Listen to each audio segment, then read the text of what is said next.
लोकसभा चुनाव में हार के बाद बीजेपी प्रत्याशी संजीव बालियान ने अपनी ही पार्टी के नेता पर बड़ा आरोप लगाया। उन्होंने सरधना के पूर्व विधायक संगीत सोम का नाम लिए बगैर उन पर समाजवादी पार्टी के लिए काम करने का आरोप लगाया। साथ ही संजीव बालियान ने कहा कि लोकसभा चुनाव में जो जयचंद की भूमिका में रहे उन पर पार्टी कार्रवाई करेगी।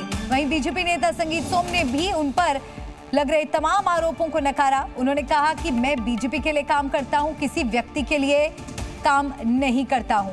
तो यूपी में चुनाव हारने के बाद बीजेपी में वार पलटवार का सिलसिला शुरू हो गया है। संजीव बालियान और संगीत सोम में जुबानी जंग तीखी होती जा रही है। पहले संजीव बालियान ने संगीत सोम पर आरोप लगाया था कि उन्होंने सपा प्रत्याशी को खुलकर चुनाव लड़ाया, तो अब संगीत सोम ने कहा कि उन्हें पार्टी फोरम पर ही बात रखनी चाहिए।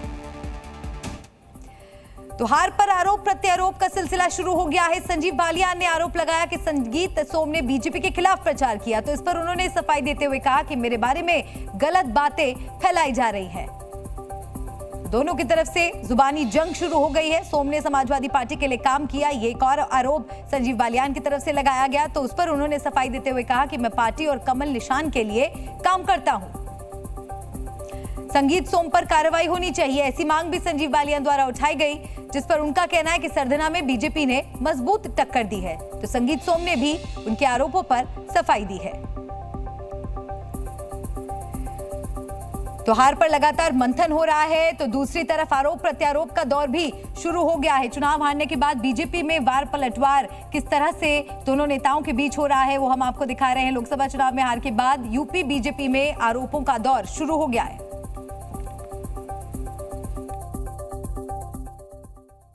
मंत्री चुनाव के दौरान संगीत सोम के कई बयान आए, उस बयान का बड़ा नुकसान देखा जा रहा है, माना जा रहा है। मुख्यमंत्री की रैली हुई, रैली होने के बाद तुरंत बाद उनका बयान आया है, लेकिन ऊपरी तल पर मतलब माना जाए प्रदेश अध्यक्ष या कोई कार्रवाई नहीं की गई, जबकि इतने बयान अलग अलग बयान आए। हाँ, मैं उम्मीद करता हूँ कि कार्रवाई होनी चाहिए थी और आगे भी उम्मीद रखूंगा अपनी पार्टी से कि जो बिल्कुल खुले तौर पर जिन्होंने समाजवादी पार्टी का चुनाव लड़ा और यहाँ बड़ी पोजीशन लिए हुए हैं और सरकारी सुविधाएं भी ले रहे हैं, तो कृपया करके पार्टी, मेरा निवेदन रहेगा, पार्टी इस पर शायद ध्यान देगी और कार्रवाई निश्चित। चुनाव हराने और जिताने का विषय किसी के दिमाग में आता हो तो वो गलत है।